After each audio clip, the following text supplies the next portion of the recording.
Listen carefully. If you're doing keto, cutting carbs, tracking your macros, but the scale won't move, you may be making one critical insulin mistake that is silently blocking your fat burn. And it's not what you think. You wake up determined. You cut the carbs. You skip the sugar. You say no to the breadbasket. You're doing everything right. And yet, the scale barely moves. The mirror doesn't change. The frustration builds. What if I told you the problem isn't your willpower? It isn't your discipline. It isn't even keto. The real issue may be a tiny hormone silently deciding whether your body burns fat or locks it away. That hormone is insulin. Insulin is not the enemy. It is essential for life. Without it, glucose cannot enter your cells. Without it, blood sugar rises to dangerous levels. But insulin has another powerful role that few people truly understand. It is the master storage signal of the human body.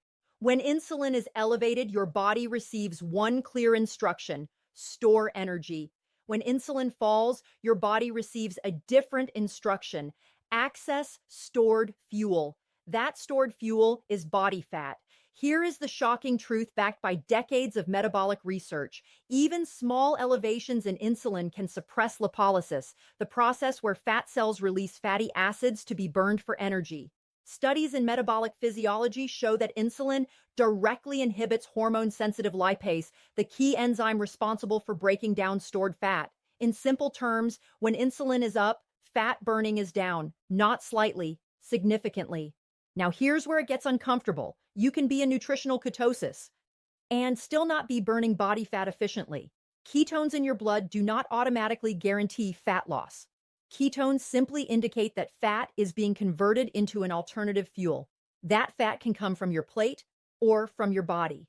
If insulin remains elevated frequently throughout the day, your body may prioritize burning dietary fat while leaving stored fat untouched.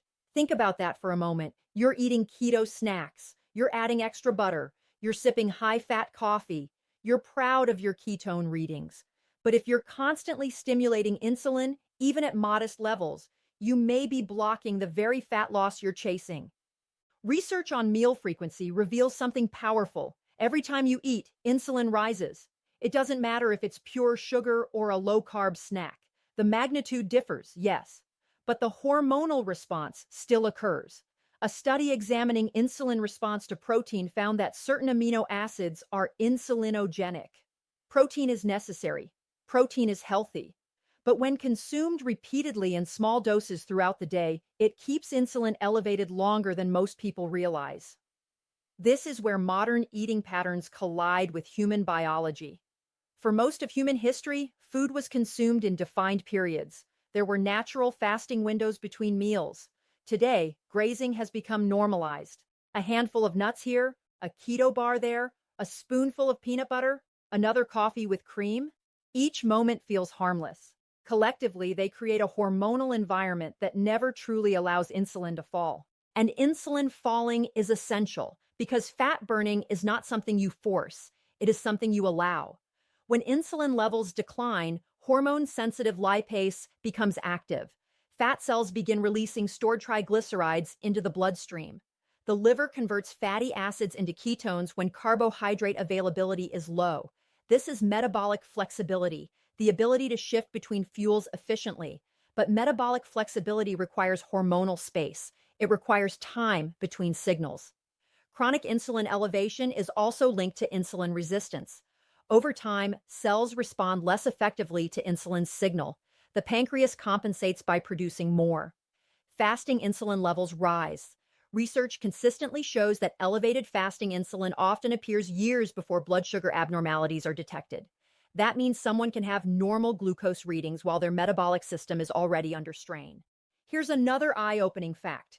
Insulin resistance is strongly associated with increased visceral fat accumulation. Visceral fat is not just cosmetic. It surrounds internal organs and is linked in research to higher risks of metabolic dysfunction. The cycle becomes vicious. Elevated insulin promotes fat storage. Increased fat mass contributes to worsening insulin sensitivity. The hormonal trap tightens. But this is not a message of fear. It is a message of empowerment. Because insulin responds to behavior, It responds to patterns. It responds to rhythm. When you create defined meal windows instead of constant grazing, insulin has time to rise and fall naturally. When you prioritize whole foods over ultra-processed, keto-friendly products, you reduce unnecessary stimulation. When you sleep well, you improve insulin sensitivity. Research shows that sleep deprivation can impair insulin response in as little as a few nights. Stress hormones like cortisol also interact with insulin regulation. Chronic stress can make blood sugar control more volatile. This isn't about extremes. It isn't about starving yourself. Severe restriction can backfire, increasing stress hormones and disrupting metabolic balance. Sustainable metabolic health comes from consistency, not punishment. Imagine your metabolism like a switchboard. Every bite sends a signal. Every snack flips a switch. If the signal never stops, the system never resets.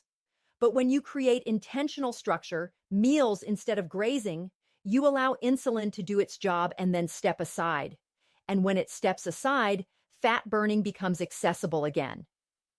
Clinical interventions that focus on reducing overall insulin exposure, whether through carbohydrate reduction, meal timing strategies, or weight management, consistently show improvements in markers of metabolic health. Lower fasting insulin, improved triglyceride levels, better energy stability, reduced hunger volatility. These changes don't happen overnight, but they happen predictably when physiology is respected. So if you feel stuck, don't immediately cut more carbs. Don't slash calories drastically. Step back and ask a deeper question. How often am I triggering insulin? Am I giving my body time to shift into fat access mode?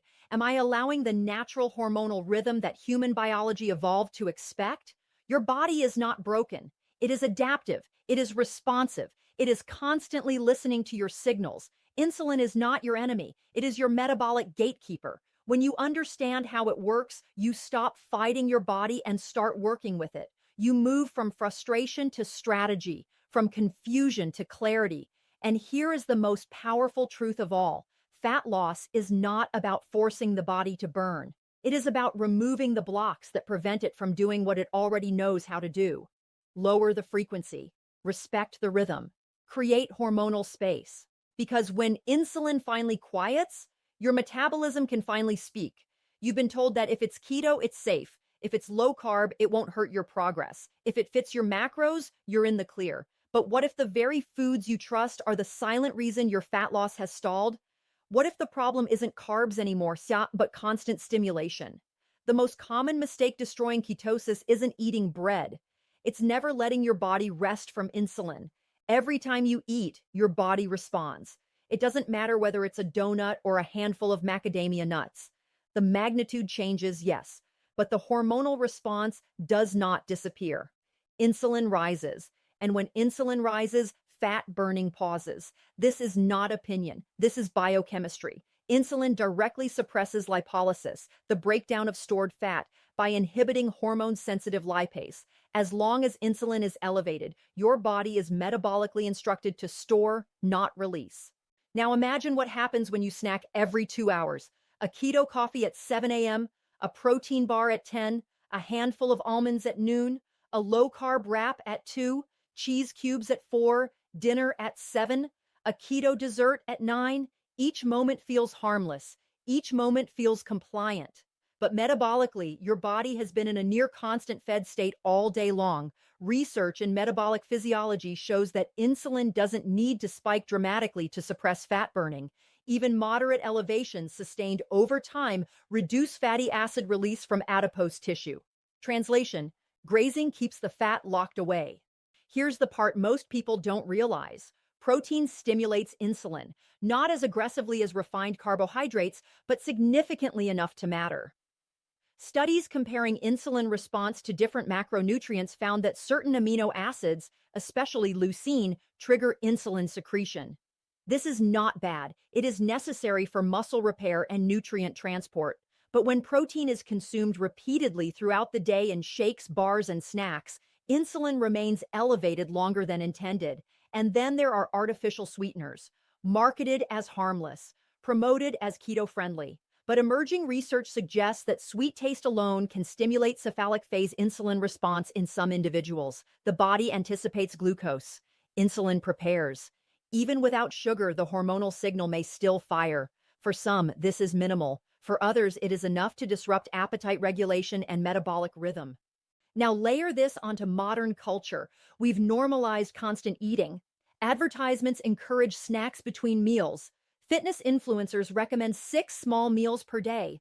Office environments revolve around grazing, but human physiology evolved in a world without refrigerators, vending machines, and protein cookies. Anthropological evidence suggests that ancestral eating patterns involved defined feeding periods followed by natural fasting windows. The body adapted to cycles of abundance and absence. Those fasting windows allowed insulin to fall fully. They allowed glucagon, the counter-regulatory hormone, to rise. They allowed stored fat to become accessible fuel. When insulin stays chronically elevated, even at moderate levels, metabolic flexibility declines. Metabolic flexibility is the body's ability to switch between burning glucose and burning fat. Studies show that individuals with insulin resistance have impaired fat oxidation. They are metabolically stuck. And constant feeding reinforces that rigidity. Here's a shocking health fact. Fasting insulin levels can be elevated years before blood glucose becomes abnormal. That means someone can appear metabolically fine on standard labs while their body is already overproducing insulin daily. Frequent eating patterns contribute to that burden. And what about fat? Keto promotes high-fat intake. Fat itself has a minimal insulin response. That's true. But when fat is paired with protein and consumed frequently, the combined effect still stimulates insulin. More importantly, when dietary fat is constantly available, the body prioritizes burning what is incoming rather than what is stored. You may produce ketones. You may register numbers on a meter, but you might be oxidizing the butter in your coffee instead of the fat on your body. The tragedy is not lack of effort. It is misunderstanding the signal. Insulin is not evil. It is precise. It responds exactly as designed. Eat, and it rises. Stop eating, and it falls. But it cannot fall if you never stop stimulating it. Scientific trials examining time-restricted feeding demonstrate improvements in insulin sensitivity even without drastic calorie reduction. Participants who consolidated meals into defined windows showed reductions in fasting insulin and improvements in metabolic markers. Not magic, not extreme dieting, just rhythm restoration. Another study examining continuous snacking versus structured meals found that frequent eating led to higher overall insulin exposure throughout the day. The total area under the curve matters. It's not just how high insulin spikes, it's how long it stays elevated. Picture insulin like a dimmer switch controlling fat access. With each snack, the light brightens. Fat burning dims. With structured spacing, the light fades. Fat burning brightens. But if you never allow darkness, you never access the stored fuel waiting beneath the surface. This is why some people say, I'm in ketosis but not losing weight. Ketosis measures circulating ketones. It does not measure hormonal timing. It does not reveal how often insulin is triggered. It does not tell you whether your body has had uninterrupted access to stored fat. The solution is not starvation. Extreme restriction can elevate cortisol, disrupt thyroid signaling, and create unsustainable stress. The solution is intentionality, defined meals, fewer eating events, whole foods over engineered snacks, protein in adequate amounts, not constant sips, hydration without caloric additives between meals, sleep that restores insulin sensitivity, stress management that lowers hormonal volatility. When you stop grazing, something powerful happens. Hunger signals recalibrate. Ghrelin, the hunger hormone, begins to follow predictable patterns. Cravings stabilize. Energy becomes more even. Your body learns that it does not need constant input to survive. And then, in the quiet between meals, insulin falls. When insulin falls sufficiently, hormone-sensitive lipase activates. Fat cells release stored triglycerides. The liver converts fatty acids into ketones if carbohydrate availability is low. This is when true fat access begins, not because you forced it, but because you allowed it. Many people fear hunger, but mild, temporary hunger between structured meals is not an emergency. It is a signal that your body is transitioning fuels. With consistency, that discomfort often diminishes as metabolic flexibility improves. The most common mistake isn't eating carbs, it's eating constantly. It's believing that if a label says keto, frequency no longer matters. It's assuming that compliance with macronutrient ratios overrides hormonal physiology. Your metabolism listens to patterns more than promises. You don't need more supplements. You don't need exotic hacks. You need space between signals. Because fat burning is not activated by perfection. It is activated by permission. Permission created when insulin finally steps aside. And when you stop flooding your system with constant stimulation, when you replace grazing with rhythm, when you respect the hormonal choreography built into your biology, something extraordinary happens. The body begins to trust the process again. Energy stabilizes, cravings soften, progress resumes, not because you punished yourself, but because you stopped sabotaging the signal.